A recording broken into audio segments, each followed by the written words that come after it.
मायावती ने प्रतापगढ़ जिले की रानीगंज विधानसभा सीट से अजय यादव को बसपा का उम्मीदवार बनाया। अजय यादव का मुंबई और काशीमीरा में हुआ जोरदार स्वागत। बसपा प्रत्याशी घोषित होने के बाद गत शुक्रवार को पहली बार अजय विजय बहादुर यादव मुंबई आए। इस दौरान उनका वेस्टर्न एक्सप्रेस हाईवे स्थित विजय बहादुर कंपाउंड में और दहिसर पूर्व रावलपाड़ा इलाके में जोरदार स्वागत रानीगंज विधानसभा क्षेत्र और प्रतापगढ़ जिले के लोगों ने किया। बता दें कि मुंबई में अपने जनसंपर्क अभियान के दौरान बसपा प्रत्याशी अजय विजय बहादुर यादव ने श्रीराम नाम का गमछा पहनाकर स्वागत किया।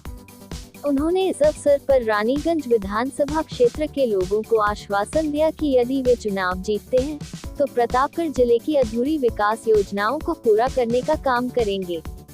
बसपा प्रत्याशी अजय विजय बहादुर यादव के प्रतिनिधि के रूप में इन दिनों अरुण यादव, सुशील यादव, नितेश सिंह, गिरधारी यादव, इकबाल, कैलाशनाथ शर्मा, भोला यादव, संतोष मिश्रा, ओम प्रकाश पांडे, सुनील पांडे, विजय गुप्ता और संतोष यादव सहित कई लोग रानीगंज विधानसभा क्षेत्र के लोगों से जनसंपर्क कर रहे हैं। आइए देखते हैं हमारे संवाददाता की खास रिपोर्ट।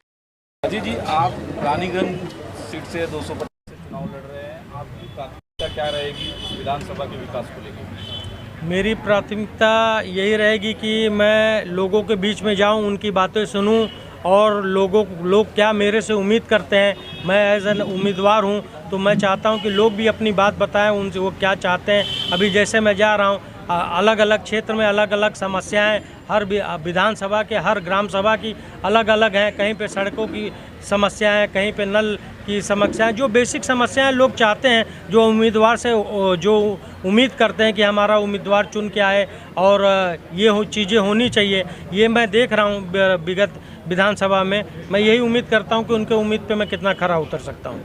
सर, आपने कल अपने भाषण में कहा कि रानीगंज विधानसभा क्षेत्र के जो प्रभावशाली लोग हैं उनको छोटे मुकदमे में फंसाया जा रहा है, उनको शहर से या उत्तर प्रदेश छोड़ने के लिए मजबूर किया जाए। ये क्या घटनाएं हैं जो दमनकारी? बिल्कुल सही बात है। यहाँ रानीगंज की बिल्कुल आप अगर आप न्यूज़ में वहाँ पे देखते होंगे, ये सच्चाई है, ये सही बात है। रानीगंज में तमाम ऐसे लोग हैं कि कम से कम आज वहाँ पे मैं वहाँ पे मौजूदा विधायक सिटिंग एमएलए धीरज ओझा जी हैं। आज रानीगंज विधानसभा में 250 ब्राह्मण बिरादरी के लोगों के ऊपर मुकदमा लिखाया गया है और जो मजबूत लोग थे, जो कि उनके साथ में भाजपा में उनके साथ कंधे से कंधा मिला चले और उनको चुनाव जिताए, उनकी मदद किए, यहाँ तक कि रुपए पैसे से लेके वो खुद निरंतर चुनाव में मेहनत करते रहे, उनके खिलाफ मुकदमा लिखाया गया। और यहाँ इस समय ये स्थिति है कि रानीगंज विधानसभा छोड़ के वो चाहे मुंबई में हो, कलकत्ता में हो, दिल्ली में हो, लेकिन रानीगंज विधानसभा में वो नहीं है। सर, आपके परिवार का आपका लंबे समय से एक राजनीतिक पार्टी से बहुत करीबी रिश्ता रहा, फिर ऐसे में बहुजन समाज पार्टी से चुनाव लड़ने का निर्णय कैसे हुआ? ये मैंने आपको पहले ही, आप नहीं तो मीडिया के माध्यम से ये मैंने अवगत कराया कि मैं समाजवादी पार्टी में लगातार मेरी दूसरी पीढ़ी रही। मेरे पिताजी समाजवादी पार्टी में जब नेताजी की शुरुआत थी तो फाउंडर में मेरे फादर का बहुत बड़ा सहयोग रहा।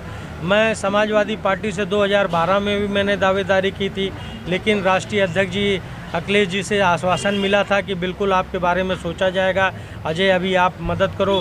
फिर 2017 में भी मैंने दावेदारी की, लेकिन आज मैं बहन जी का मैं धन्यवाद करूंगा कि उन्होंने मुझे बुला के बहुजन समाज पार्टी से मुझे एक सुनहरा मौका मिला है, मुझे एक काम करने का मौका मिला है और मैं चाहूँगा कि मुझे काम करने का मौका मिला तो मैं काम करूँ। सर, एक सवाल और, आपके मुंबई दौरे में जिस तरह से युवाओं का प्रतिसाद मिल रहा है, प्रतापगढ़ और अलग अलग जिले के लोगों का प्रतिसाद मिल रहा है, उसको आप किस ढंग से देखते हैं? क्योंकि उत्तर प्रदेश में कहा जा रहा है कि समाजवादी पार्टी और भाजपा के बीच में ही टक्कर है। नहीं, बिल्कुल ऐसा नहीं कहा जा सकता।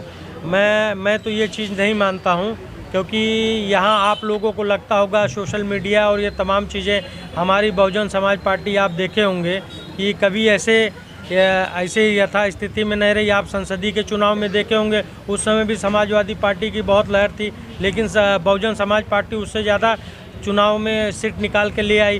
तो ऐसा नहीं है, ये अभी ऐसा लग रहा है, लेकिन आने वाले वक्त में बहुजन समाज पार्टी बहुत मजबूत स्थिति में खड़ी होगी और मजबूत स्थिति में पहले है। हमारा संगठन एक मजबूत है और मेरे हिसाब से तो बहुजन समाज पार्टी बहुत अच्छी पोजीशन पे रहेगी उत्तर प्रदेश में। सर एक और सवाल, जिन लोगों को छोटे मुकदमे में फंसाया गया है, ब्राह्मण कम्युनिटी के हो या दूसरी भी समाज के हो, तमाम समाज के, बाकी सारे समाज के लोग, उनके लिए आप क्या कहना चाहेंगे अगर आप चुन के आते हैं? क्या उनको कोई आश्वासन देना? बिल्कुल आश्वासन, वो मेरे से निरंतर लगातार बात करते हैं। ये सिर्फ ब्राह्मण समाज की बात नहीं है, तमाम समाज के लोगों को मैं ये संख्या बल में आपको ज़्यादा बता रहा हूँ कि ब्राह्मण समाज के लोगों के ऊपर मुकदमा लिखा गया। ये मैं फेक न्यूज़ या झूठी न्यूज़ नहीं कहना चाहता हूँ, ये मैं कोई मैं बहाने या बात मैं नहीं करना चाहता हूँ। ये आप पता करवा लीजिए, आप जान लीजिए, ये मैं एकदम सच्चाई से आपको रूबरू कराना चाहता हूँ। और ये नहीं कि सिर्फ ब्राह्मण समाज पे, वहाँ तमाम जो सिटिंग विधायक का विरोध किया उसमें जो है, और वहाँ पे देखिए ब्राह्मण समाज का विरोध करने का कारण भी ये रहा क्योंकि ब्राह्मण समाज ने उनको मजबूत किया, उनको मदद किया।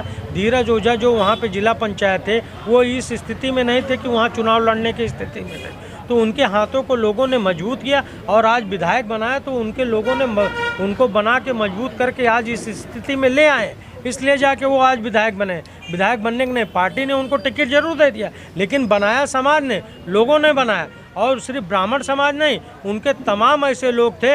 अब आपको मैं बता दूं, वहाँ पे बहुत बड़ा नाम चेहरा विनोद यादव शिवगढ़ प्रमुख थे, उन सबसे बड़ा सहयोग और योगदान उनका रहा। उनके खिलाफ 14 मुकदमा लिखाया गया, उनको जिला बदर कराया गया, तमाम ऐसी घटनाएँ घटी। ऐसे बहुत लोग हैं, तमाम अभी रिसेंटली, अब मैं बहुत सारे मामले हैं, मैं आपको क्या शेयर करूं, बहुत सारे मामले हैं जो वहाँ पे हुई है, लोग उससे नाराज़ हैं, खफा हैं लोग। एक आखिरी सवाल, आप जिस पार्टी से पहले संबंध रखते थे, क्या वहाँ से आपके दबाव नहीं बनाया गया? मेरे ऊपर बिल्कुल, आपने विनोद भाई आपने बहुत अच्छा सवाल किया।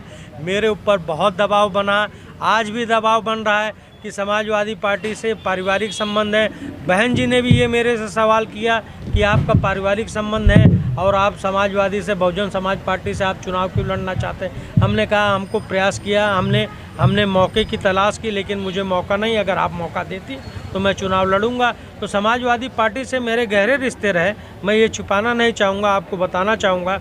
समाजवादी पार्टी से मुझे तमाम दलीलें आई, तमाम मेरे पास तमाम लोग आए, दबाव पड़ा, राष्ट्रीय अध्यक्ष जी का फ़ोन भी आया, मतलब तमाम बातें हुई। लेकिन कुछ ऐसे बातें हैं कि जो पहले माननीय नेताजी समाजवादी पार्टी में थे तो वहाँ समाजवादी की बात कुछ अलग थी, आज समाजवादी की बात कुछ अलग है। आप समझ सकते हैं कि यूपी के राजनीति में जब चचा भतीजे का मामला हो, तमाम ऐसे बड़े नेता हों कि कहीं ना कहीं वो अपने आप को दुखी महसूस करते हैं, तो आप समझ लीजिए कहीं ना कहीं मैं भी समाजवादी पार्टी से आहट है, मैं भी दुखी हूँ, बस यही मैं कह सकता हूँ। सवाल, जब बहन मायावती जी से आपकी मुलाकात हुई तो कैसा अनुभव महसूस हुआ आपको? बहुत अच्छा अनुभव महसूस हुआ। पहले मुझे ये लग रहा था कि मैं बहन जी से मिलूँगा तो मैं अपनी बात को क्या रखूँगा, लेकिन उन्होंने ही खुद सवाल रखा।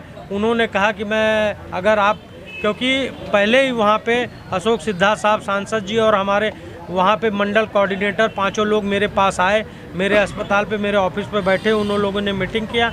उन्होंने कहा कि अगर आप बहुजन समाज पार्टी चुनाव लड़ना चाहते हैं तो बहन जी आपको बुलाना चाह रही हैं, आप मिलना। मैंने कहा बिल्कुल, कि अगर मुझे मौका मिलेगा, ये सुनहरा मौका मिलेगा तो मैं लड़ूंगा। जब बहन जी के पास गया तो मेरा बहुत अच्छा अनुभव रहा और मुझे उनका आशीर्वाद मिला और आज मैं चुनाव मैदान में आप लोगों के सामने हूँ।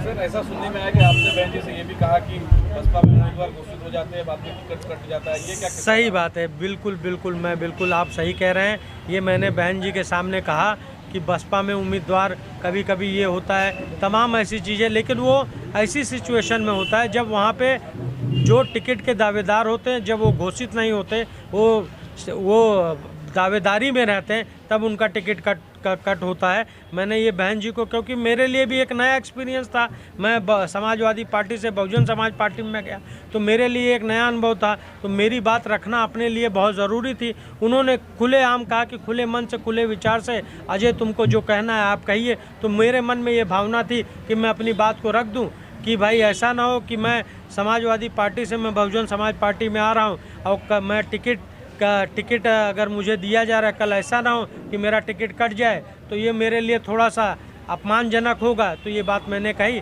और मुझे आशीर्वाद मिला, आश्वासन मिला। 25 तारीख को रानीगंज पावर हाउस में मेरी विशाल रैली और घोषणा थी और पार्टी के सभी बड़े पदाधिकारी थे, सांसद थे, मंत्री थे, मिनिस्टर थे। अब मेरे लिए बहुत खुशी और गर्व की बात है। शुक्रिया सर, धन्यवाद। सर धन्यवाद आपका।